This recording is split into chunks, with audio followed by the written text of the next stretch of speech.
and welcome to Today in Woburn. I'm your host, Samantha Stone. My guest today is Assistant Superintendent for Curriculum at Woburn Public Schools, Wendy Sprague.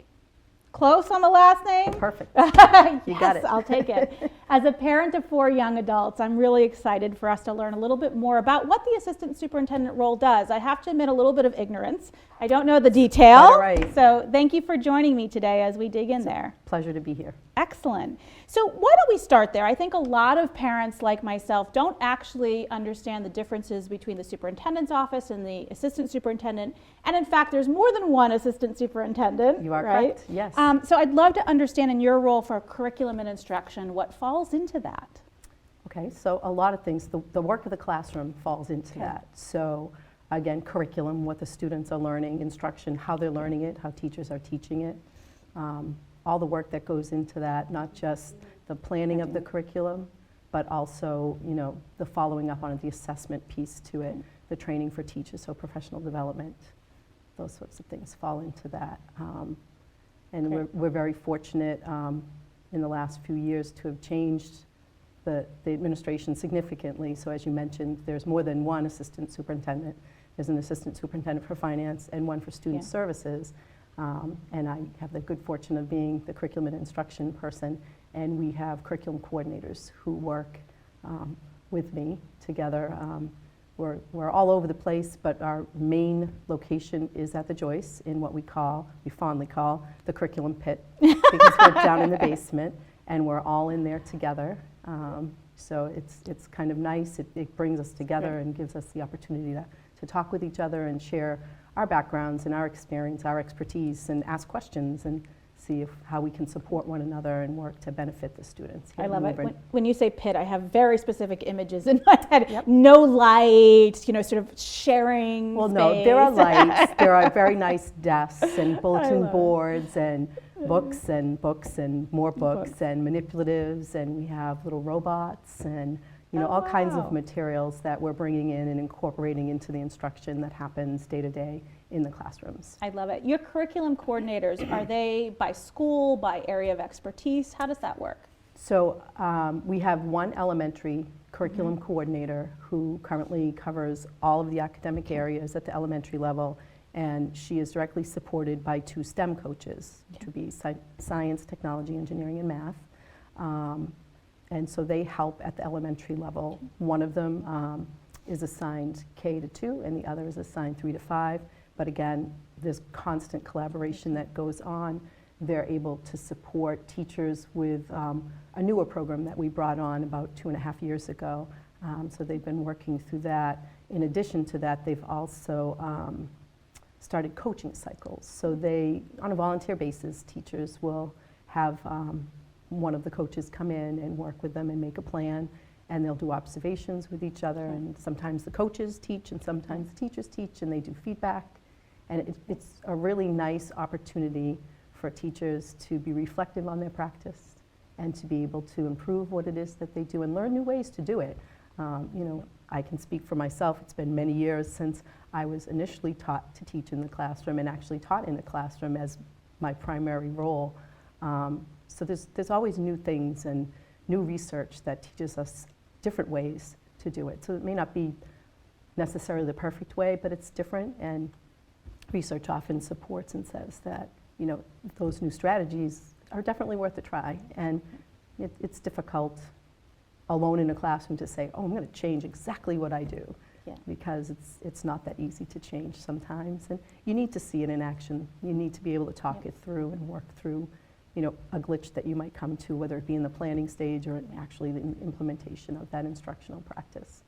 Well, it's no different than we see with doctors and surgeons, right? Mm-hmm. Surgeons don't just pick up one day and try a new method, right? Correct. They have someone come in who has been involved in designing it, and they come in and they observe and they participate, and they have someone with them. So our students in learning a new curriculum or a new approach or a new technique falls into the same category, absolutely. So aside from elementary, we also have K to 12 curriculum coordinators, one for guidance and one for fine arts.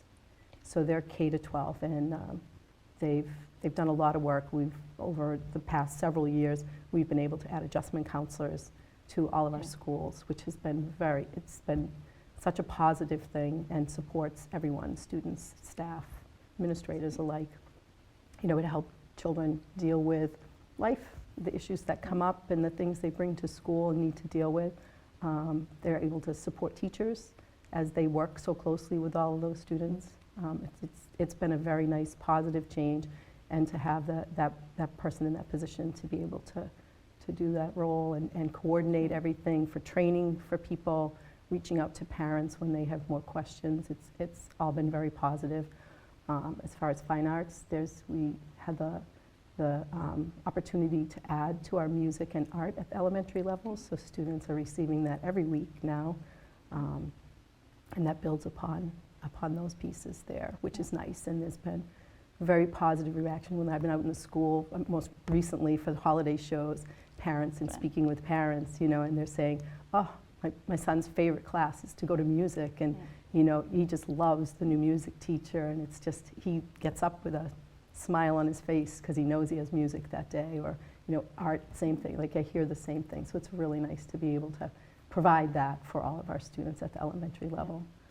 You know, as a parent, I hope never to live through another 5th grade recorder training episode. I love them and they're darling and it's adorable, but maybe not their best skill. But I really do appreciate the need to help people learn and grow creative talents and ways of thinking, and it affects decision making. It affects so much more than just the music lesson or just the art lesson. Correct.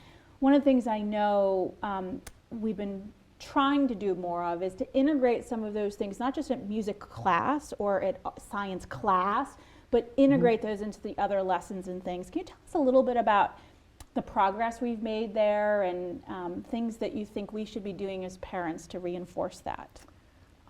Sure. I think one of the great things that we did with the addition of our new art and music staff, we found at the elementary level that there were some blocks of times, and if we scheduled those specialists in a certain way, we could create big blocks of time that we could have classroom teachers and the specialists work together.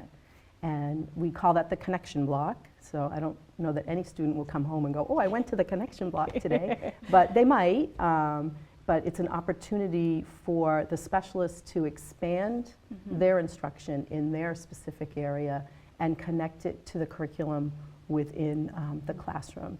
And as I mentioned earlier, our elementary curriculum coordinator was a big instrument in making that work out, along with the fine arts person, doing scheduling, looking at the standards and looking at how they crossed over, and meeting with those specialists to plan lessons, to have the kids actively have their hands on and be connected to the materials and understand how art might play into history, or you know, library might connect to something other than reading, you know, might connect to math. You know, just being able to, and PE, all of our specialists at the elementary level have an opportunity, and each grade level is assigned a certain special, and so they have that opportunity. And those will happen, it depends on the grade and the specialist, the number of classes that they have available, but probably over the course of the year, anywhere from 6 to 8 times for them to have that crossover, which is really, it's the first time we've done it. I think it's a great opportunity, and that's in connection with our WIN block that started this year as a sort of a growth step for us from our intervention block that we had started the previous year. And the WIN block, for folks that don't know, is what I need. So it's not just specifically targeted to students that are struggling. It is targeted to all students. We do assessments off and on throughout the school year and ongoing. But those assessments help us identify student strengths and weaknesses, and if it's a weakness in a skill area, we make sure that we find a way to provide additional instruction. For the most part, it's a half-hour or 45-minute block. Again, it depends on the schedule. The schedules are fairly different from school to school, but that being said, there's still some consistency to it. Number of classrooms in a building can change how much time they have moving around and different things, but that WIN block has allowed us to really target students from a skills-based to even advanced project-based learning that students are able to take what they're really good at and learn more about it, that sort of independent. We're trying to build a program that allows students to pursue what they love, but also learn how they learn so that they can continue to grow and learn on their own even when they're not sitting in a classroom. So I think that's a wonderful thing that we've been able to do district-wide, K-5, for all of our students. We were fortunate to be able to add what we call a content specialist to each of our elementary schools. They're teachers who were in our district, so they know our schools, they know our students, they know how things work and the scheduling, and they're an integral part of the planning. Again, they work with our elementary coordinator to organize everything. I can't say enough about how great that the staff is, from the coordinators to STEM coaches to the content specialists, and what the work that they've done, the data they've dug into, what they've found for resources for students and things like that. It's been really, really nice to be able to provide that, going back even 5 years ago and not having those things in place for a lot of our students. It's nice to see, even 3 years ago, to see what's changed and what we've been able to do. Before I ask my next question, are there any other curriculum? There are. Yeah, yes. let's so talk let's about finish those. With them. So yes. so then, I don't get distracted. So then we have a curriculum coordinator for science who is 6 to 12. For English language arts, that's 6 to 12, and for math, that is 6 to 12 as well. So they work all the time with their staff. They're in classrooms a lot in the middle school and high school. They're not truly coaches, but they do take on that role. They help teachers with resources. They help demonstrate different teaching strategies. They look at our curriculum. They're helping to build and enrich our curriculum. There's so many things they do. They work on budget. They help. They step in when they're needed in all sorts of ways. They're really a part of our team. They just this year they're starting evaluations, so there's been some training around that we've done. So there's, as a group, I couldn't be in a better place than with this group of people. They're the most committed group of people, knowledgeable, and as I said earlier, if they don't know something or question something, they research it. They find someone. They talk to one another and they share what they have, which is it's a pleasure to see them in action. I'm glad you stepped through that, because I honestly had no idea how robust the curriculum staff was. So thanks for It's for new. taking me to do that. This is only our second year with them all in place. So it's really nice. The content specialists were new this year. So great. It is great. And just today, we had an EL coordinator that started part-time. And EL for those who For are English with language, Thank you. English learners. Those are our students that have come to us and maybe don't have full mastery of the English language. And so they need a little extra support, and they're, depending on how testing reflects their skills, they get a certain amount of support. And we have a teacher in each building, a couple, handful of tutors in the district that can support their learning as well, which is really nice. That's great. One of the things that you talked about at the elementary level that really caught my attention was sort of my term, interdisciplinary. You didn't say that, but sort of mixing of specials with the core curriculum and Sure. all of those things happening. And I think that has tremendous value. As we become middle schoolers, but certainly by the time we get to high school, unless I have a special education teacher, and I have a teacher who's pulled out for an IEP, for example, there's a fair amount of coordination happens across classrooms in those environments. The average student, I don't think, but correct me if I'm wrong, has that sort of same team thing that happens where teachers across students talk about a student, and it would be difficult, right? There's a lot of students in all of these classes, but there is benefit to looking at students that way.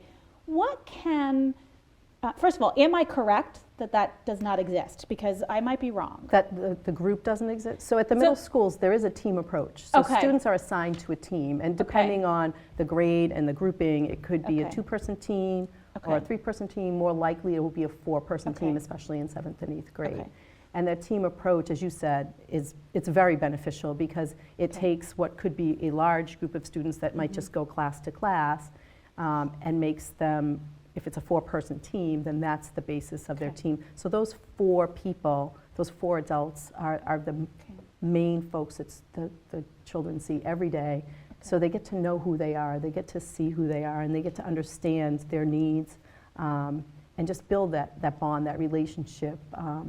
We did a survey not too long ago out to parents at the middle school asking if they felt that their child had at least one person at their school that they could go to and talk to and trusted, that if something was bothering them, they wanted to share good news or anything along those lines. Was there someone that they could do it, that they felt connected to? And a great percentage of them felt that that was the case, that they did have someone. I don't remember the exact amount, but it was really nice to see that, and that speaks to our administration who has worked. They've worked with their teachers. They've talked about working with students and making those bonds and how important those bonds are. But at the middle school, they've done a great job with that. And we're currently, this past school year, and parents may know this as a result of the survey that we sent out that I just mentioned, we did a review of the middle school just to see where we're at and are there things that we can improve on, and what's good that we keep, because we don't want to just change everything, because that's not always the way to go. But the review pointed out a few things, and we've been pulling administration and teachers in to look at things and give us feedback. We've surveyed them. That's probably the easiest way to do it without a lot of time, commitment on behalf of the teachers. They've got they've busy days and a lot of planning and things they need to do. So that's been helpful. So we've come together more as a small group to look at the information they've shared with us to see what it is we need to do. And we're currently working to create a middle school vision for the Woburn Public Schools, not a Kennedy vision or a Joyce vision, but a middle school vision that they can then take and make their own as each school. But we know overall that each middle schooler has that vision as an overarching piece for both of those schools. So that's been time-consuming and intense work, but good work. I think it's from what I understand, having just really in the last 2.5 years, or actually 2 years, come into this role. I was a principal at an elementary school in this district prior to moving into this role, but didn't really go into the middle school or high school in that position. But it's my understanding that a lot of focus wasn't on the middle schools in the past. So, it's time. It's well, time thank goodness. to pay attention. I agree. And we're looking at that, and along Good. with the coordinators who I talked about previously, they're also looking at instructional materials and resources and how instruction is happening and what can most impact students and support teachers as they move forward. That's awesome. And at the high school level, is there an equivalent of that, or a Of the team approach? yeah, or some level of coordination of students, as they're there for 4 years and they're all have different strengths and interests and things. Sure. So not necessarily the team approach, Yep. but there certainly are guidance people, and there are assistant principals who definitely, they're assigned by the grade level, and so they get to know students, and it's amazing if you were to walk through the school. They call kids out by name and say, hi, what's going on? What happened at the game last night? Or how's things going at home with this? And, how's work going? Did you have to work late? Different things like that with students. So they're definitely, you can get that sense as you walk through the building. Even though it seems big, I think that people are aware of students. I think that the caring, the community as a whole is very caring. It's awesome how they pull together when anything happens with a family here in Woburn, whether it's someone who's been here their whole lives or someone who's just recently moved into the community. And I think the students and staff here at the high school, they definitely show that exact same feeling towards their students as the community shows towards all of the folks in the community. So yes, I would say that. The guidance department works very hard. I know the teachers every day work very hard to do that, and the administration, the conversations I've had with them, they work very, very hard to make those connections. I think there's a lot of very caring people. I also think that the reality of the number of students and the things, what I am as a parent, right? Yes. What I'm always trying to figure out, and I raised 4 children. I have one who's a senior. He doesn't go to Woburn High. He goes to the Voc, so still in our school district, but the technical school. But I had 2 others who went through Woburn High. Sure. And what I struggle with sometimes is trying to help. This is not true. So for my children who watch this, I'm not talking about you specifically. They get upset with me when I do, so I won't do that. But like, so maybe one of my students is really, really strong in math, but they're really, really struggling in their English class, right? There isn't really a way that the math teacher who knows their strength talks to the English teacher who sees them as maybe a student who's failing and not who's struggling and not trying. And sort of my job as a parent is to try and broker my students and make those connections where they need to be.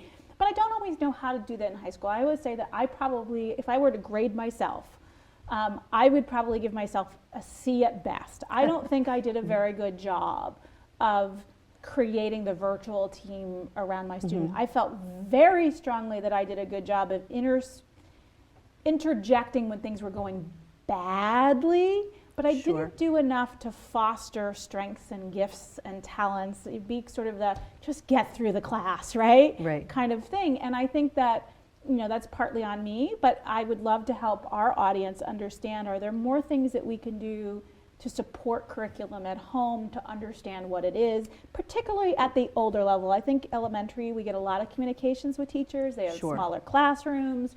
But by the time I get into high school for sure and parts of middle school, I have no idea what my student is studying anymore, right? Sure. So on our website, on the Woburn Public Schools website, there is curriculum. So people can look there and find their curriculum in there. You can definitely see where you can go under the departments, and you can find the curriculum, and you can go into the platform we use to keep our curriculum in is called Atlas, and it's a work in progress. We follow Understanding by Design, which is sort of, there's a goal in mind. We work with the goal and go backwards to plan our curriculum. So we've been working on it for several years now, and we didn't do it, everybody didn't start on day one with all subjects. And we started with just a few subjects to look at that and build it. So each year we added more, so some folks were in stage 1 and some moved on to stage 2. And as we went through the different stages, we realized, we need to change some things here, again with a little bit of feedback from experts in the area. So we'd go back and forth. So we're working on stage 3, which is more the specific lesson planning. But within that, the state frameworks is another place that folks can look. So the Department of Education has the frameworks that you can look at by level, but that's not specific to the high school. Having just had a child myself graduate from high school, I understand the question and from a parent perspective, and you need to enter the level in as to how much does your child want you to be engaged in that, so that's another piece as well. But I think talking with teachers, reaching out to teachers or the guidance counselor here at the high school, if you see your child struggling at home, sooner rather than later is really the best thing to do, and try and help your child make those connections. I think, as a parent, it's always great to be able to, rush in and help and make sure things are in place. But again, it goes back to teaching children how to learn, not just what they're learning. Teaching children how to stand up for themselves, advocate for themselves. That's a huge piece moving forward in life that students will need.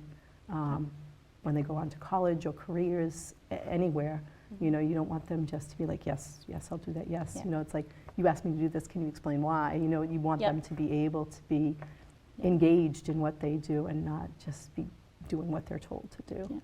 So I think that you talk with your child about it. Do you want me to intervene, or do you want to go talk to the guidance counselor or the teacher?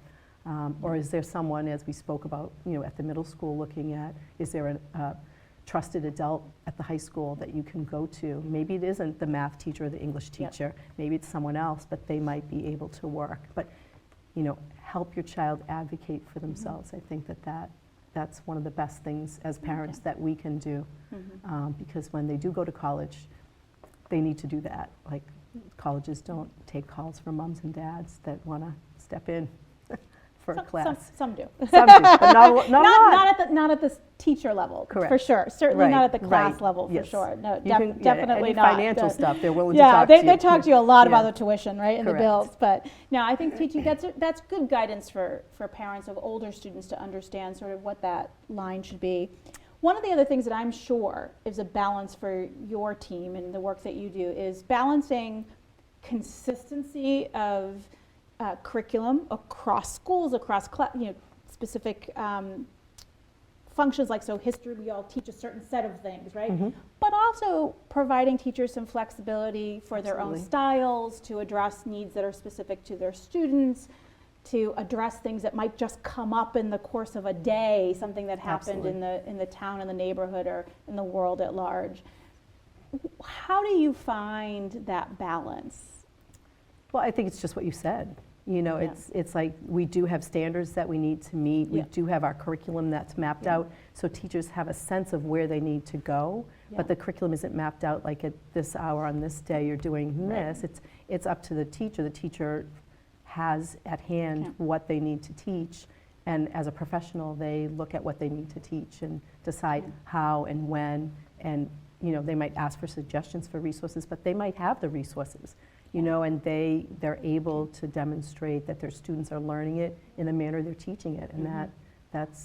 that's where we find that flexibility and the ability for teachers to be individuals and use their own area of expertise or their own flair for whatever it is that they have a passion for, to incorporate that into their instruction.